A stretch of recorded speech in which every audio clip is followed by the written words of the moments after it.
Bravo! Mbere na mbere najya mbanze nshimire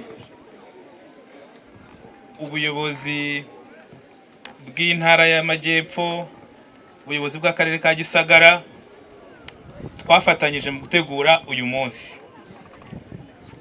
Reka nshimire kandi inzego z'umutekano twafatanyije muri iki gikorwa. By'umwihariko ndashimira UNICEF. Mu by'ukuri iki gikorwa tujya kugitangira ni UNICEF twaganiriye.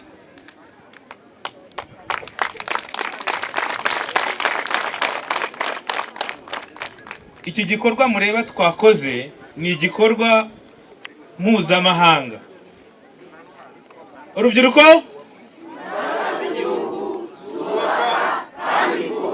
mugerageze twumvikane, mureke kuganira.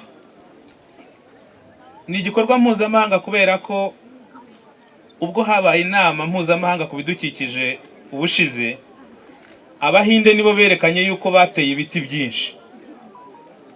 Hanyuma turavuga ngo ariko twe ni gute tutabitera mu Rwanda ko dufite na youth volunteers benshi, urubyiruko rwinshi rw'abakorerabushake.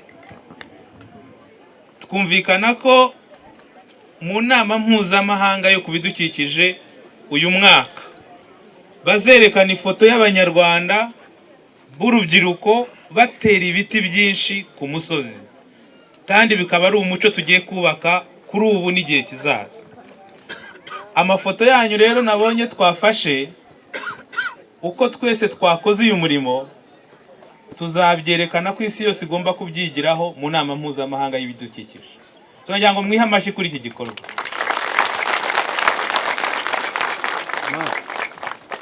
Umuyobozi nshingwabikorwa wa Generation Unlimited, mwabonye iyi mipira hari ibyo byanditseho.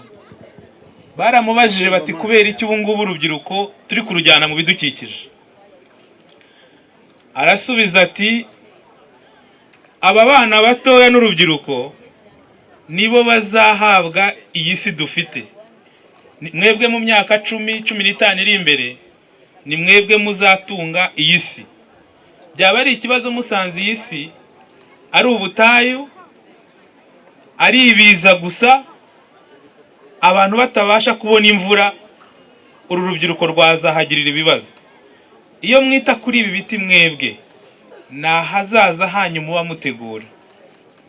Ngira ngo ikibazo cy'ibiza narimo mbazanya kwa meya muri Gisagara, yambwiye ko hano imiyaga igisenya amazu, kandi uramutse ufite ibiti nka bino duteye byinshi byayitangira. Narebaga ibiza duheruka kugira byishe n'abaturage barenge 100, byatewe nuko tudafite ibiti binini bifata imisozi. Ikibazo cy'ubutayu cyangwa ikibazo cy'ubushyuhe bwinshi gituma tuteza umusaruro uhagije.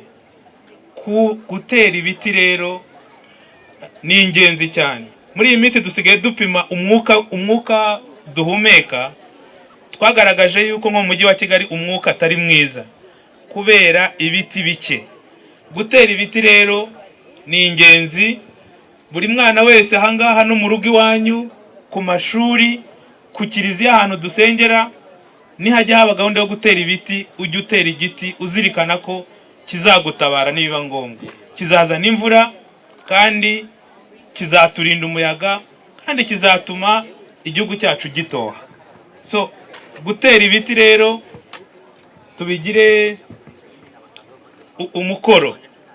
Ndashimira abaduhaye izi ngemwe, ikigo cy'igihugu gishinzwe amashyamba, ndashimira Rema, ndashimira n'abandi bose dufatanya, ndetse ndatekereza ko tuzagira n'imikoranire myiza myinshi kuko urubyiruko rwo rwagaragaje ko rushaka gukora kino gikorwa.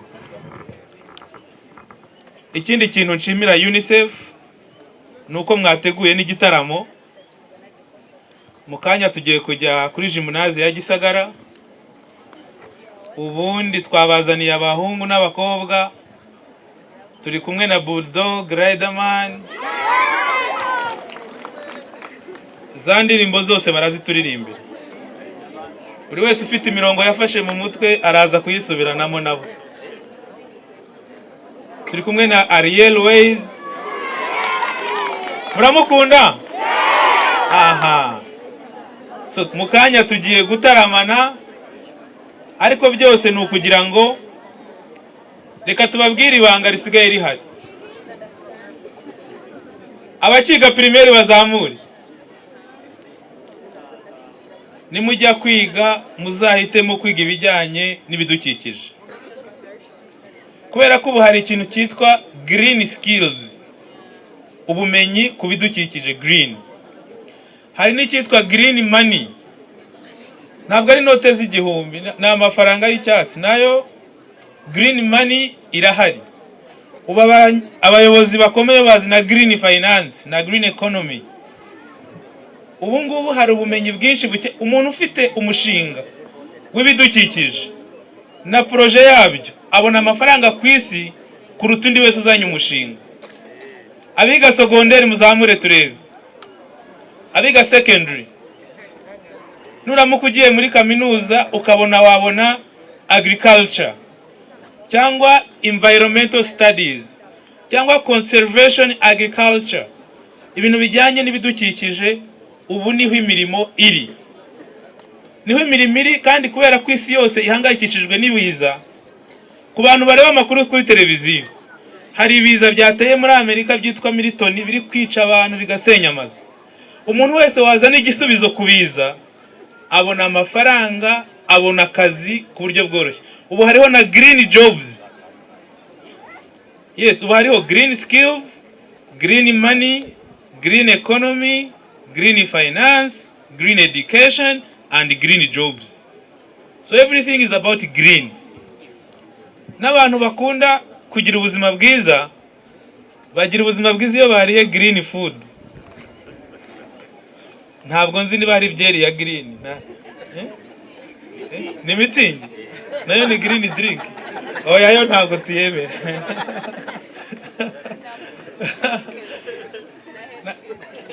Aha, reka rero mbagira inama ko twayoboka inzira y'ibidukikije. Mukanya tuvuye muri Minisiteri y'Urubyiruko, mbajije niba urubyiruko rwa Gisagara rwaramenye ko muri Minisiteri y'Urubyiruko twatanze amahirwe ya awards, ibintu bita Youth Connect Awards.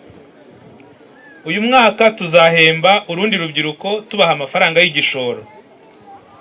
Kugeza ubu akarere ka Huye niko kajya gakunda gutsindira ibihembo bikomeye. No kubera iki uyu mwaka Gisagara mutatsindira igihembo gikuru. Ibihembo urubyiruko rufite imishinga rurapplyinga kuri website ya Ministeri. Umuntu watsinda cyangwa tukamusura, ubonye make abona miliyoni imwe y'amafaranga, ubonye benshi abona miliyoni 25. Umunyahuye yarayabonye mu myaka ishize. So icyo mvuga ni iki, nahoze mbaza nsanga haplayinze abajene ba Gisagara 43. Abo ni umubare mwiza, it's a good number. Nababwira ngo munabikomere n'amashyi kuko biravuze ngo n'abajene bafite projet 43. Umuntu yasanzwe afite ka business tuvye ku 300 agatsindira miliyoni imwe yindi araza akayongera muri business.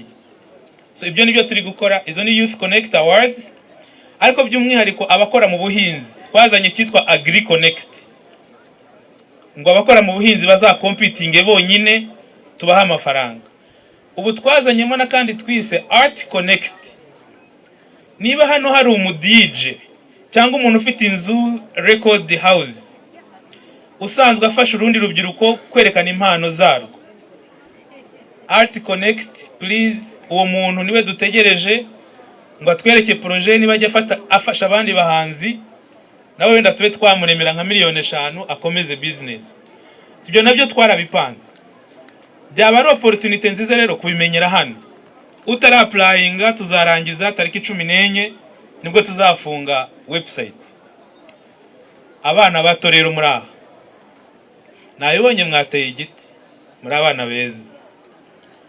Niba muri mu mashuri ntimuzayavemo rwose. Hari ikintu gihari cyuko abana bata amashuri. Reka mbabwize ukuri, nta hazaza aho umuntu wavuye mu ishuri. niyo twaguha akazi kuzajya urinda bino biti ibihumbi 10 twateye, ntabwo kaza guhemba cyane igihe kirambye. So ntimuzave mu ishuri, n'abaturanyi banyu mujye mureba ko batasibye ishuri. Kwiga ni icy'ingenzi cyane. N'abiga sogonderi ntuzarive mutarirangije.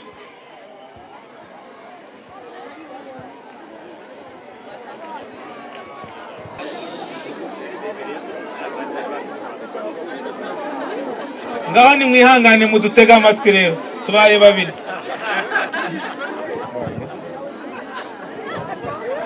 Aha, ni mudatuza ntabwo muha ijambo.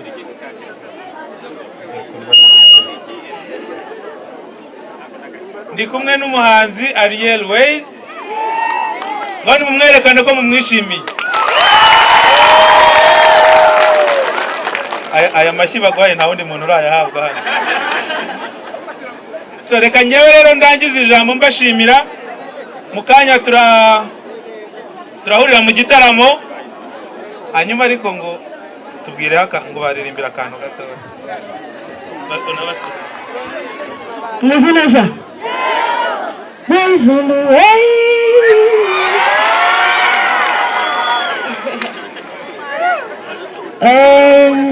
Bishimiye cyane kuba ndi hano. Gahunda yatuzanye murayizi namwe. Nubwo nakererewe gato ariko nahageze, sibyo? Shaka baririmbira se? Muhitamo iyo baririmbira rero kuko Wowe gusa Mumasa huzuye ukuri gusa udari, isi yanjye yuzuye umwijima gusa, waranganirije umara irungu rirashira, mbabarira turirimbe niba ushaka ko mbaho. Murarenze cyane, mwamaze cyane, menshi cyane.